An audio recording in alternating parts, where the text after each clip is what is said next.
Good morning-ish, everyone. We're so glad to see you, and I'm seeing several of you pop in, and I see your smiling faces. We've been talking about this for a while. After our last meeting, we got some just great feedback from you saying we need some chunks. We get a lot of questions on, we got this money. I want to know how I can spend it. I really want to know how everybody else is spending their money. So we really wanted to give you a time to just connect with us, but really connect with one another. Judging from our last few sessions, that seems to be the most impactful piece of this, is using technology to just put you in a place together to just learn and grow and to fellowship. So thank you for joining us, and we will continue to offer sessions, just these nugget on the menu session, as we're calling. We're going to give you, lots of courses to devour today for lunch, and then we'll explore further options as we move forward through the year. This is our OSI staff that I hope you know well. We are a mighty little team trying to do a whole lot. We're really excited. This team is about to expand. Maybe by the next time we meet, we'll see about 6 other faces in this group. We expect to bring friends from all over the state to support this work. We had a lot of parts of the state that were really not represented in terms of just regional support. So exciting to see that develop. We're still in the process of putting this team together.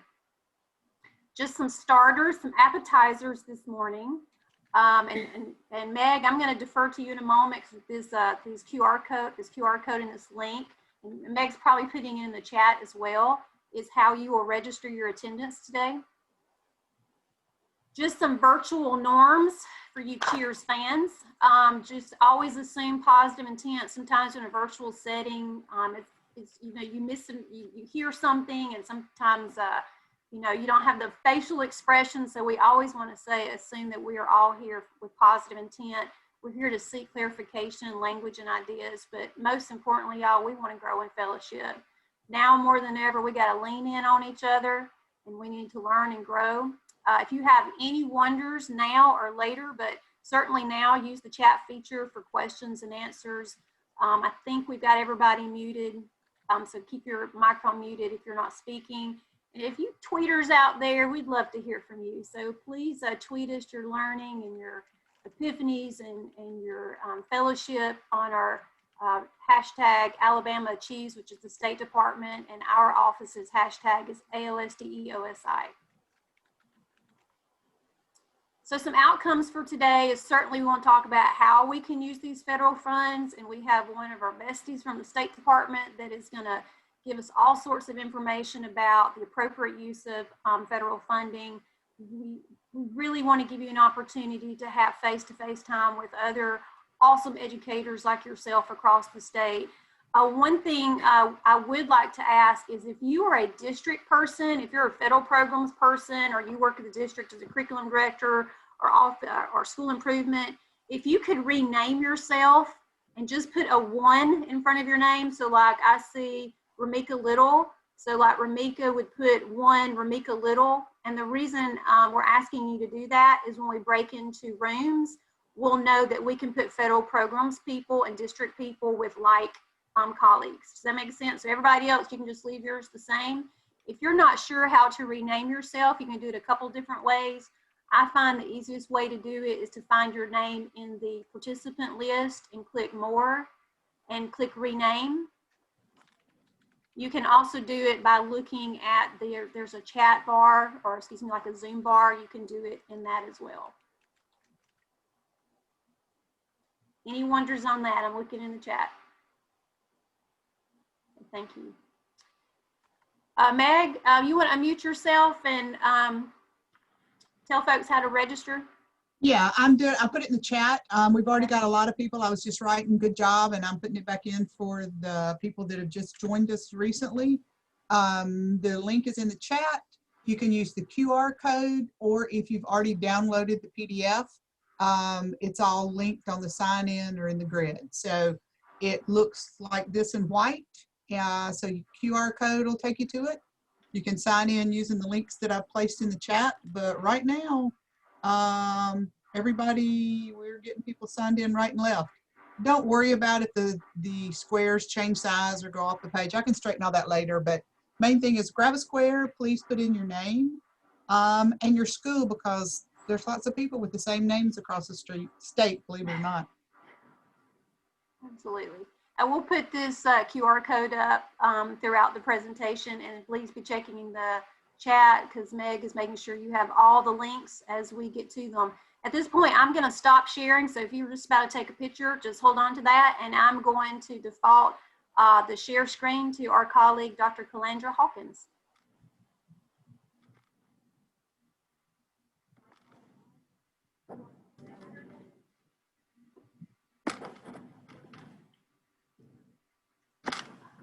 Good morning. I am Dr. Calandra Hawkins, and I'm an education specialist in the federal programs section.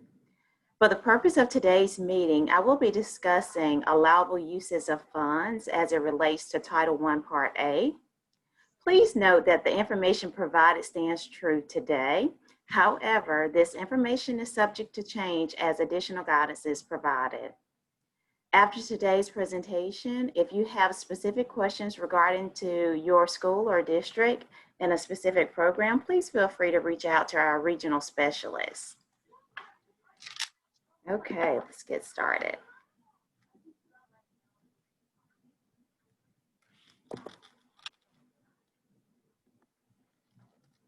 Okay, how to use our funds.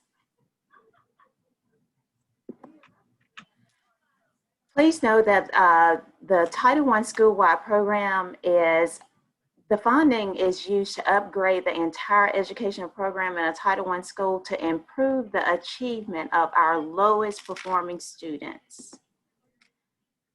There are flexibilities within the funds, but Title I funds should be used for activities that support the needs of students in the school as identified through your needs assessments. That's very important. It also provides opportunities for all children to meet challenging standards, state standards. It can strengthen the academic programs in the school and increase the amount and quality of learning. The quality of learning time, and help provide an enriched and accelerated learning environment.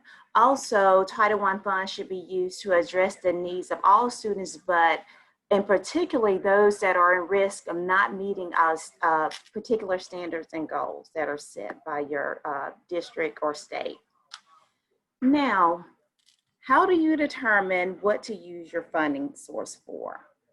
There are three main questions that we use to determine the allowability of funds, and the three questions you should ask yourself when determining to purchase a particular program or hire someone. Always ask yourself, is what you're looking at purchasing, is it necessary? Is it reasonable? And is it allocable? And we're going to just talk about exactly what those questions mean. Okay, is it necessary? When asking yourself, is it necessary, please consider the cost included and make sure that it's identified in your plan, because something can be necessary, but if it's not outlined in your plan, your ASIP, then it's not going to be allowable simply because that information is not outlined in your plan. So always, always, always include whatever it is that needs to be purchased, either in your district plan or in your individual school plan. Now, determining, is it reasonable? Reasonable just means, is what you're looking to purchase consistent with what your agency or your school or district has purchased in the past? You must make sure that your purchase is consistent with the documentation that will be provided during monitoring to show how much you normally spend on a particular item, on a particular position, things of that nature. So that's determining, is it reasonable? Let me give you an example. If a teacher's salary or intervention is you normally spend, just say on average, $30,000, and then there's the same exact position 3 years later where it's $65,000, is that necessarily reasonable? What would you have, or what items would you include to justify the difference in those salaries? Is it allocable? the cost benefits the program in proportion to the amount that's paid for the program. If purchased 100% with Title I funds, the items must benefit the Title I Part A students 100%, not partially, but must benefit the entire population. Now, if you need additional clarity on those particular items, feel free to reach out in the future. Moving forward, I'm going to give you some examples of the uses of funds in a school-wide program. Remember, what I'm giving you is just examples. It's not limited to this information, and it could possibly change depending on your LEA and what they have purchased in the past. We're not going to really get into supplement, not supplanted, but do know that this is just examples, and to ask specifics about your individual districts, please feel free to reach out and let us know, okay? Once again, it must be based on the needs of your individual school and your individual district, okay? So, first example we're going to look at is a high quality pre-K program that's used to transition from early learning elementary education to a traditional K-12 school. So the question could be, can we use Title I funds for a teacher that is teaching pre-K? The answer to that question would be yes. However, there are some other factors that may affect your ability to hire a teacher or to teach pre-K. But if the ultimate purpose is to help with the transition process from early learning to education to the traditional setting, then the answer would be yes. Now, can I use funds to help retain or recruit effective teachers? Yes, that is a good use of funds. However, it must reflect in your needs assessments and really justify the reason for using the funding to retain or recruit particular teachers.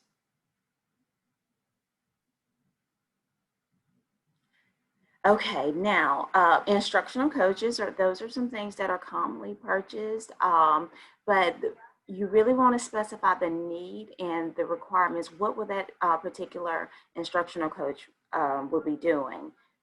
Is she there to assist with professional development, to provide high quality teaching guidance for teachers that's in the classroom? Whatever that instructional coach will be identified or will be used to do, that should be outlined in your plan. And that's just an example of some things I think we're really familiar with already adding or having a part of our ASIP and purchasing with the use of funds. Now, also, you can use Title I funds to provide or help provide programs that are evidence-based strategies or provide evidence-based strategies to help accelerate the learning of our EL learners or increase the content knowledge for our EL learners, and not just EL learners, but any population that are performing or not as performing well.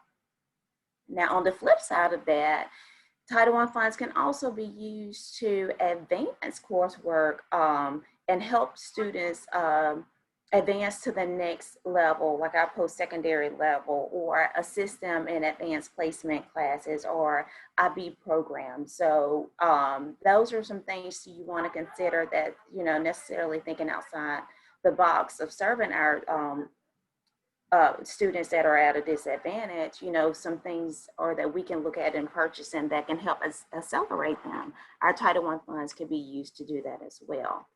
Now, when I say Title I Part A, that does include CSI schools. So just for clarification. All right, some additional uses of funds that's beyond academic would be looking to purchase some type of intervention programs that help with positive behavior, to anti-bullying, anything for counseling, school-based mental health, anything that can support students that are non-academic related, that is a need for your school. your funding source, Title I could be used to purchase those programs, Leader in Me, different types of programs as such. Also, you can use the funding for equipment, materials, and training that's needed to help help you analyze and monitor student data, to help administrators and leaders in the building to drive their decision making. RTI, respond to instructional strategies, learning or behavioral needs, all of your tier-based programs. All of those programs or resources that are needed to implement the tier-based programs, you can use your Title I funding to purchase those activities, programs, or strategies, or people to assist in that process. We know about family engagement. For the most part, they're set aside, there are funding that's set aside specific for family and community engagement. But think about just programs, or I'm saying programs, but activities that you may need to help support a family literacy night, a math night, a make and take, anything of that nature that's going to help the family and community get them engaged and involved in the education of their children. Of course, we often purchase devices and various softwares, programs that are used to help in access and digital learning.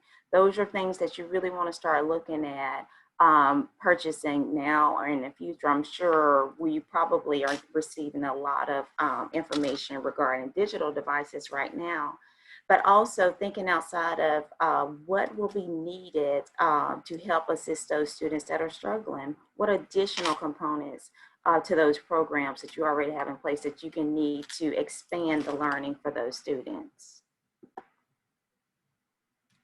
Now, there are two new pots, quote unquote, if you will, of funding that has been released to help with the expansion of digital devices and things of that nature, because we had to abruptly change our instructional model to more at-home base.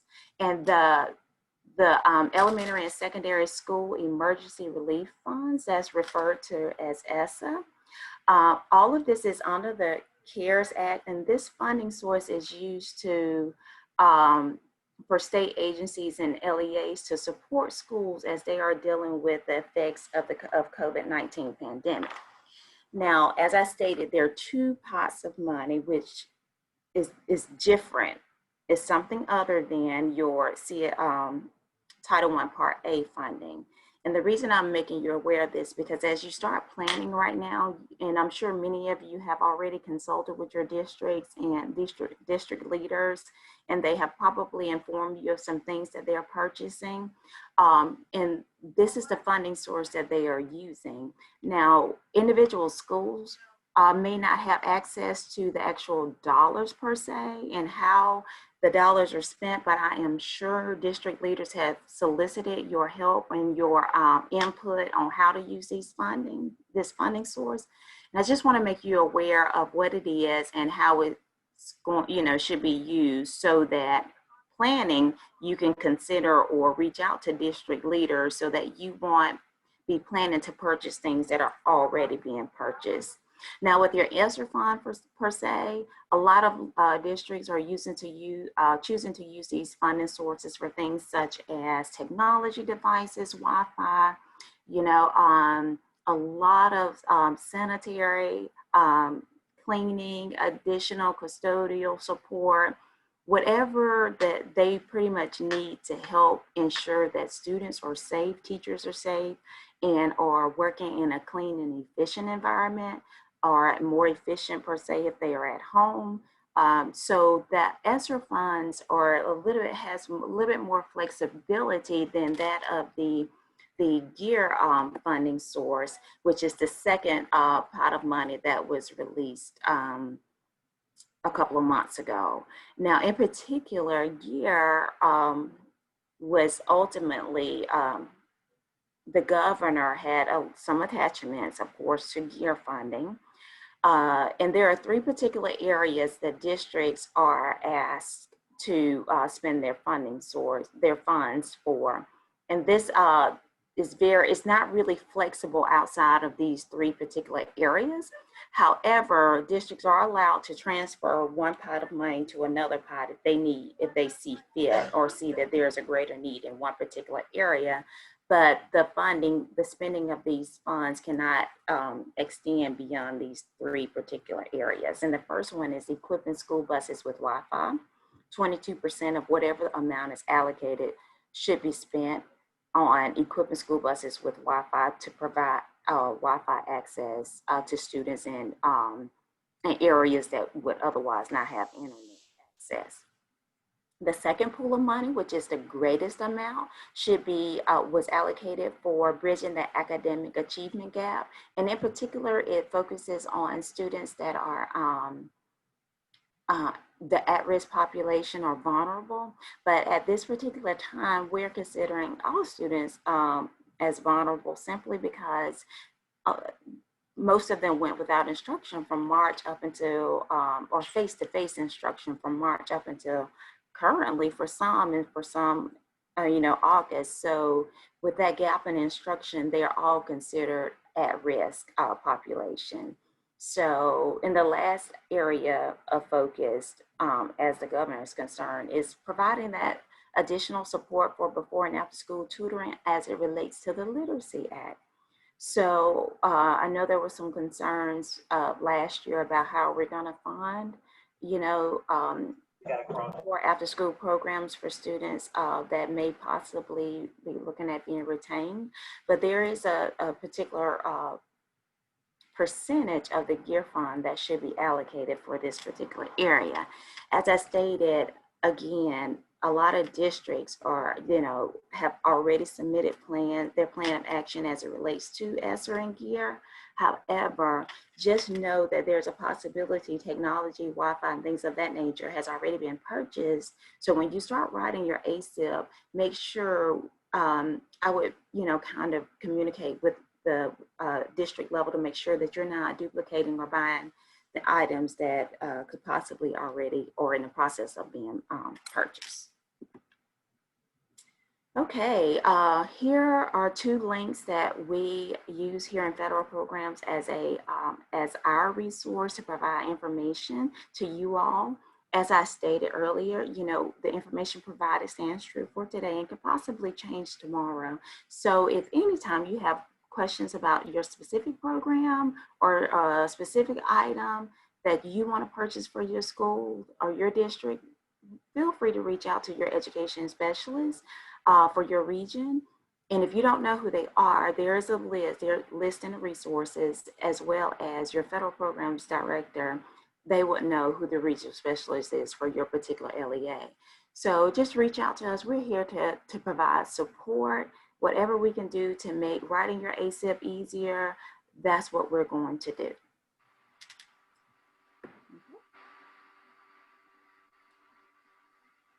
Thank you, Dr. Hawkins. And I tell you what, I will take over the screen. Okay. And we know you have questions, and so please know that we want to address them just like Dr. Hawkins said. Let me get my screen going again.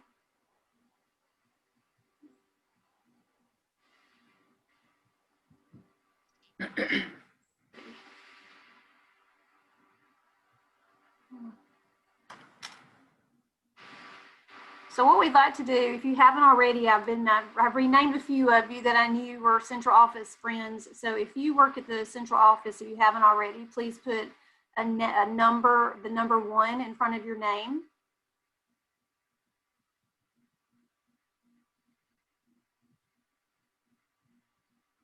There we go.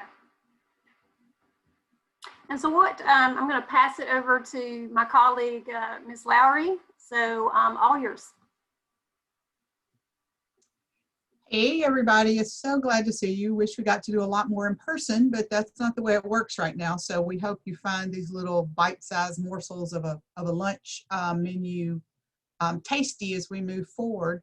This is going to be what we call our sides. They're going to be our breakout rooms.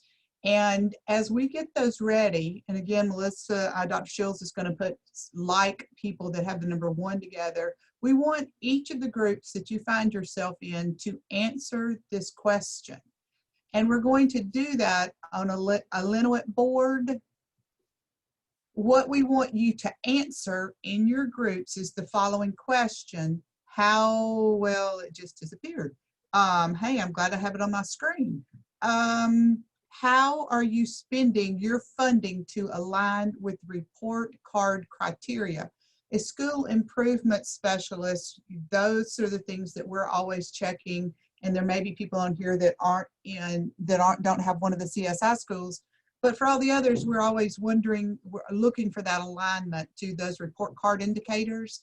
So that's the question for the breakout room.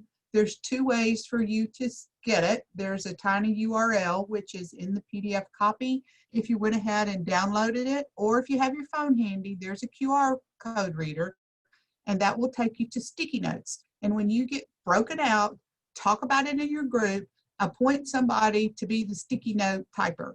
And we're going to look at all of those later in a debrief, but show your charge now. How are you, when you go into your breakout room, how are you spending your funding to align with report card criteria? Pick someone in your group that goes to the tiny URL. I will be dropping those in the chat as well. And we will see you on the other side of the breakout rooms. You ready, Dr. Shields? You have enough time? Yep, setting it up now. All right. We will see you guys in a little bit.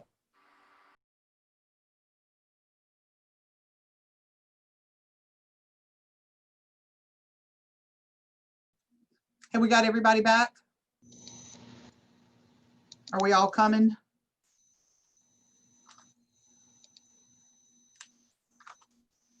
Yeah, looks like everybody's coming in.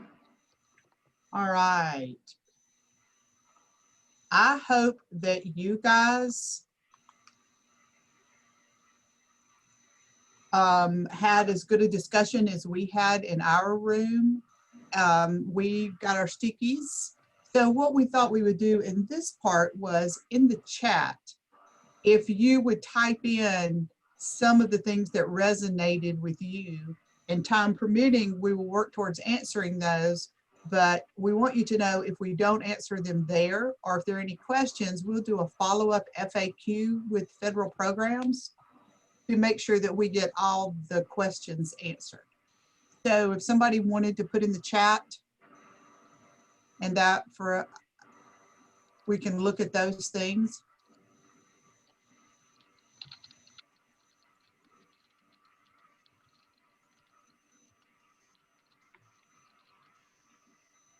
Some of the things I see on the board were devices, additional Sunday system kits. Some folks did graduation coaches. I liked that in the discussions that we had, they were clear to say based on data, what were the shortcomings of what their indicators were and how did they meet those indicators. There we go. There are some of them popping in now.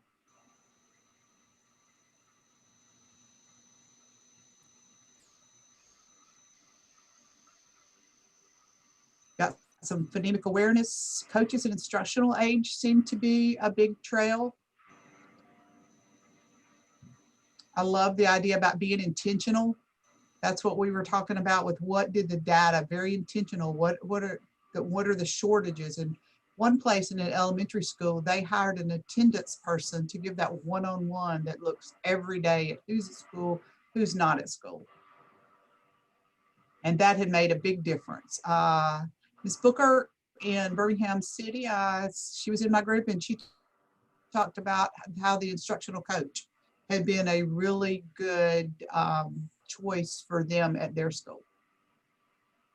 I see that in some of these others too. And I love the intentionality of needs assessment and conversations. And I like that term pain points that Blake Frazier just put in.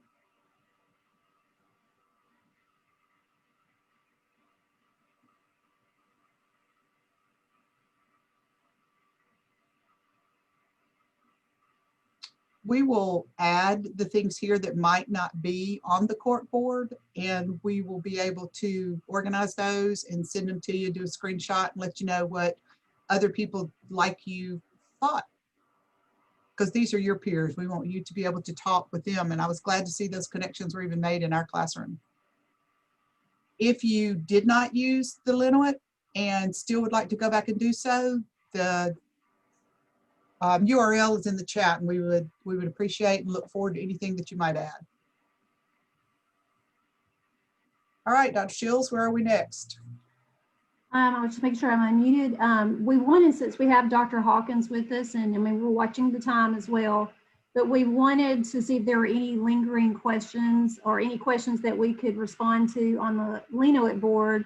It looks as though many of you have given us some really great things to think about. I love how you shared how you were considering spending your money. We've heard some really innovative uses from culture coaches, whole child coaches, done a lot of things around wraparound supports, really thinking outside the box and what that can look like. But while we have Dr. Hawkins with us, feel free to put a question in the chat or unmute yourself. We had just a moment or so to do that.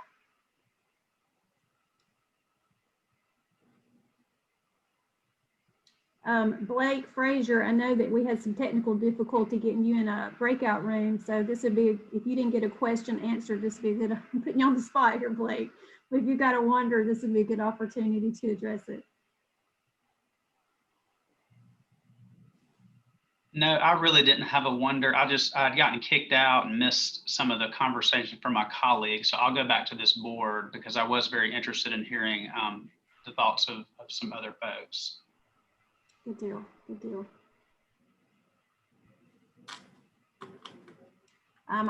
We're trying to organize these by themes as you continue to add content. And please do continue to add. Do not feel stymied with just the amount of time that we might have had. Absolutely. Dr. Hawkins? Yes, I do want to add, we did witness some very great ideas and some excellent things that are taking place. Just note principals. Of course, you may know this already, but when you're hiring, make sure that you're supplementing, and meaning that if you're hiring a math teacher for 11th grade math, that there is already a state allocated unit being used for 11th grade math. The funding should be used to supplement, in addition to what you already have. So I just want to make sure I specify, in the hiring process. Sometimes that can get a little tricky. Absolutely. Thank you, Dr. Hawkins. You're welcome. So we're watching the chat carefully, and this is your time when we have Dr. Hawkins with us to ask questions. But just like Ms. Lowry said, just because we're just spending this 1 hour together, it doesn't mean you know, and that happens, right? You're in a meeting and you say, I wish I had asked. We are accessible to you now and as long as and forever as we can. So if you have wonders post this session, please reach out to any of us and we'll be sure to get them answered. We were also going to develop an FAQ document based on your questions. So that's really important as you post them in the chat or on the Linowit board in the reflection. We will curate those questions to come up with responses, because we know if one person's asking that question, there are multiple folks have the same wonders. So just some dinner mints. Please know that, like I said, if you have some lingering questions, these are going to be answered in a forthcoming document. Don't forget your ASIPs are due October 15th. We are here to support you through that process as well. Cognia is providing a number of trainings. And if you have not received information about those virtual trainings, they're pretty short as well. We can maybe, and when we do a follow-up, we'll resend those links to you. If you are new to Cognia, and which we all are new to Cognia, and you're trying to navigate that platform, those are really great tools and webinars to look into. This session was recorded and will be posted on our OSI YouTube channel. It usually takes about a day because we'll clean it up a little bit, get rid of the breakout room time so that it's a more seamless video. please check out everything that we share with you. We put in this OSI Google Drive folder so that it's accessible to you, to your school teams. Next on the menu, this is also based on requests. We've had a lot of requests for some more social emotional learning, trauma-informed leading and teaching. So our next session will be October 20th at 11. We'll do another, just a quick hour to touch on some trauma-informed practices, some resources that you can share with your staff. As time allows, we will also do the same thing, exactly the same process. We really want to follow the same structure. So we will front load it with some information items, some resources, and then let you get into your PLC groups, as we're calling this virtual PLC, to let you glean information and fellowship with one another so that you can take that back to your schools. I love the soul food. I think Meg Lowry is responsible for that, but I thought that's perfect. What you say really does matter. Everything that we've done in response to our virtual professional learning and our physical professional support is based on your needs. And so we can only differentiate and prioritize support if we know what you need from us. So Meg will be putting the link to the reflection survey in the chat if she hasn't already. And you can also use the QR code. We kept it really short and sweet so that you can complete it in less than 60 seconds. And then we can use that to gauge our work with you. Also informs, did we cover what we needed to in this short time? And if there are some lingering pieces that we may need to explore with you moving forward. Thank you, Meg. The reflection survey is in the chat. Thank you, thank you. These are the links that we have shared today. And so if you should all have access to the PDF of this presentation. So anything post this afternoon, you should be able to find it here. If you have anything outside of CSI funding, we're here to support you. We say all the time, we want to be a blessing. And it's important for us that we meet your specific needs. So please know that this team in the State Department is here behind you 100% during these crazy times. I think we started off our last session saying none of us are okay. And we're still in various levels of not okay. And we really want to show grace, and we hope we receive grace in the same way as we're navigating through this time together. With that, we'll stay on just a couple minutes to see if there are any lingering questions, but until then, we will see you soon.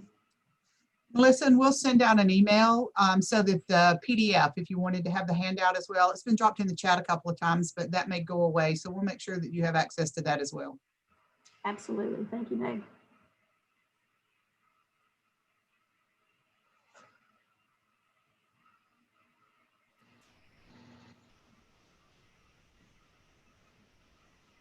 Questions, anybody? Hi, Miss Lowry. Yes. Hi, Jessietta Thomas.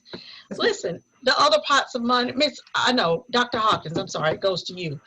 How do we know if we qualify, like, how do you know if you're a recipient of the other pots of money that you mentioned regarding the ESSA and the other ones that you mentioned? There were two other pots. The GEAR and ESSER, yes. Every district received a certain portion from the federal government, and those funds were given, or districts will be able to draw down those funds once their plan is submitted and approved. Now, as far as how the districts distribute them, they probably will have a plan where they purchase particular items for schools, but Okay. I don't think individual schools will. Gotcha. As far as what I've read so far, individual Okay. schools don't receive any funds per se, but you will be a recipient of the items that are